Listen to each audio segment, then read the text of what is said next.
Hello friends, આજે આપણે વાત કરીશું ક્લિન્ઝર વિશે. સ્કિન કેરની શરૂઆત હંમેશા ક્લિન્ઝરથી થાય છે. સ્કિન કેરનું સૌથી પહેલું, સૌથી બેઝિક અને સૌથી મહત્વનું સ્ટેપ છે ક્લિન્ઝર.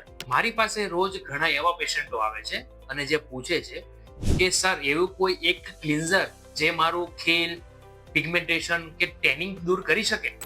એ લોકો મારી પાસે એવા ક્લિન્ઝર વિશે પૂછે છે જે તેની સ્કિનની બધી પ્રોબ્લેમ એક જ પ્રોડક્ટથી ઠીક કરી શકે. તો ચલો આજે જાણીએ ક્લિન્ઝર શું છે અને એનું કામ શું હોય છે. ક્લિન્ઝર આપણી સ્કિનમાં રહેલી ધૂળ, ડસ્ટ, એક્સ્ટ્રા ઓઇલ, મેકઅપ અને પોલ્યુશનને દૂર કરવાનું કામ કરે છે. એનું કામ સ્કિનને ક્લીન રાખવું, પોર્સને સાફ રાખવું, જેનાથી આપણી સ્કિન હેલ્ધી અને પ્રોબ્લેમ ફ્રી રહે. પણ ધ્યાન રાખો, દરેક ક્લિન્ઝર દરેક સ્કિન ટાઈપ માટે નથી હોતું અને કોઈ પણ ક્લિન્ઝર જાદુની જેવી રીતે તમારી બધી પ્રોબ્લેમને ઠીક નથી કરી શકતું. એની માટે જોઈએ છે તમારે સાચી સ્કિન કેર અને સાચી ટ્રીટમેન્ટ. તમારી સ્કિન માટે પરફેક્ટ ક્લિન્ઝર જાણવું હોય તો આજે જ નીચે આપેલા નંબર પર કોલ કરો અથવા doctor Shankar skin and hair ક્લિનિકની મુલાકાત લો.